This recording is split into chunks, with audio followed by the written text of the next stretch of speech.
সালাম আলাইকুম রহমতুল্লাহ। সম্মানিত ভিউয়ার্স, আপনাদেরকে স্বাগত জানাচ্ছি। আগামী জাতীয় সংসদ নির্বাচন অনুষ্ঠিত হতে যাচ্ছে 2026 সালের 12ই ফেব্রুয়ারি। এই দিন উপলক্ষে সারা দেশে রাজনীতির বাতাস গরম। নাটোর 1 লালপুর বাগাতিপাড়া আসনে আজকে 21 জানুয়ারি প্রতীক বরাদ্দ দেওয়া হয়েছে। এই প্রতীক বরাদ্দের মধ্যে বিএনপি থেকে মনোনীত হয়ে প্রতীক বরাদ্দ পেয়েছেন ফারজানা শারমিন পুতুল, বিএনপির ধানের শীষ প্রতীক, দলীয় প্রতীক।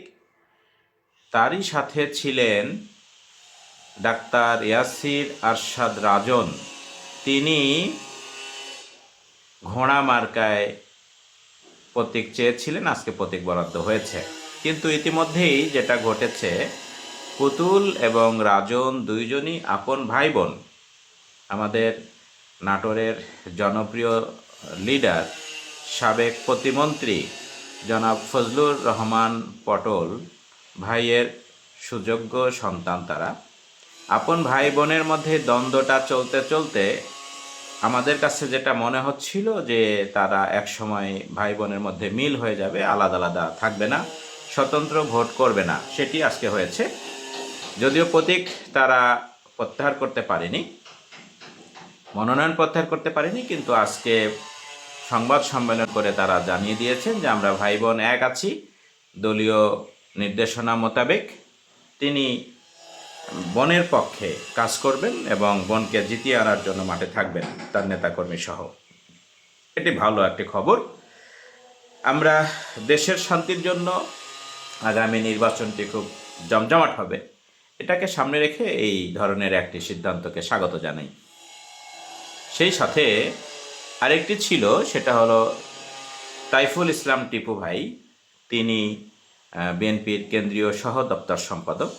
তিনিও নমিনেশন না পেয়ে তিনি স্বতন্ত্র প্রার্থী হয়েছেন এবং তার মার্কা কলস।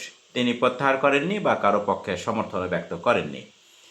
তাহলে আলটিমেটলি বিএনপির পক্ষে দুইজন মাঠে নির্বাচনী লড়াইয়ে থাকছেন, বিএনপির ধানের শীষ প্রতীকে ফারজানা শারমিন পুতুল এবং বিএনপির সাবেক ছাত্রদল লিডার, রাজশাহী বিশ্ববিদ্যালয়ের জনাব তাইফুল ইসলাম টিপু ভাই কলস মার্কায় ভোট করছেন। এছাড়া বাংলাদেশের অন্যতম জোট 10 দলীয় নির্বাচনী ঐক্য যারা করেছে, সেই 10 দলীয় নির্বাচনী জোটের প্রার্থীর পক্ষে লালপুর বাগাতিপাড়ায় নির্বাচন করছেন জনাব আবুল কালাম আজাদ। তিনি দাড়িপাল্লা প্রতীকে নির্বাচন করছেন। এছাড়া আনসার আলী দুলাল ভাই, তিনি কোদাল মার্কায় বিপ্লবী ওয়ার্কার্স পার্টি থেকে, আবদুল্লাহিল বাকি হাতপাখা ইসলামী আন্দোলন বাংলাদেশ থেকে, মেহেদি হাসান গণ অধিকার পরিষদের ট্রাক মার্কায়, মোয়াজ্জেম হোসেন একজন জ্ঞানী মানুষ, গুণী মানুষ, সমাজসেবকও বটে, তিনি স্বতন্ত্র হিসাবে হরিণ প্রতীকে, এবং গণসংহতি আন্দোলনের সেন্টু আলী মাথাল প্রতীকে নির্বাচন করছেন।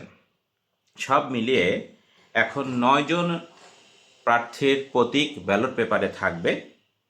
এই 9 জনের মধ্যে ইয়াসির আরশাদ রাজন, তিনি তার প্রার্থিতা সংবাদ সম্মেলনের মাধ্যমে আজকে প্রত্যাহার করার কথা বলেছেন। সেই অর্থে নির্বাচনী ফিল্ডে 8 জন থাকবেন। আমরা আশা করছি লালপুর বাগাতিপাড়া আসনে জনগণ যারা ভোটার আছেন তারা আগামী সংসদে যাকে যোগ্য মনে করবেন তাকে ভোট দিবেন এবং সংসদে পাঠাবেন, এবং যিনি নির্বাচিত হন তার প্রতি আগাম শুভেচ্ছা অভিনন্দন থাকবে যে তিনি যতদিন ক্ষমতায় থাকবেন তিনি ততদিন নিরপেক্ষতার সাথে, স্বচ্ছতার সাথে, কারো প্রতি বৈরাগ ভাব পোষণ না করে নীতি নৈতিকতা এবং সরকারি নিয়মকানুন মেনে জনগণের কল্যাণে যা ভালো তাই করবেন এবং সেই ক্ষেত্রে লালপুর বাগাতিপাড়ার মানুষ নতুন এমপির নেতৃত্বে একটি সুন্দর আসন উপহার পাবেন এবং নেতৃত্ব পাবেন, কল্যাণ হবে, রাস্তাঘাট, স্কুল, কলেজ, মাদ্রাসা সব জায়গায় উন্নয়নের ছোঁয়া হবে, কোনো রাজনৈতিক প্রভাব থাকবে না এবং কোনো দলীয় প্রভাব থাকবে না, কোনো সুদ, ঘুষ, বাণিজ্য, চাঁদাবাজি এগুলো থাকবে না। এরকম একটি সুন্দর লালপুর বাগাতিপাড়া আসন কামনা করছি, প্রত্যাশা করছি এবং আগামী দিনে এই 8জন নমিনেশন যারা টিকে গিয়েছেন, প্রতীক পেয়েছেন, তাদের নির্বাচন সুন্দর হোক, তারা ভালোভাবে নির্বাচন করুক, জনগণের কাছে তারা ভিড়ে যাক এই প্রত্যাশা করছি এবং আগামী লালপুর বাগাতিপাড়া কল্যাণময় উপজেলা হিসাবে প্রতিষ্ঠিত হোক এই কামনা করছি। সবার সুস্বাস্থ্য মঙ্গল কামনা করছি। সবাইকে ধন্যবাদ।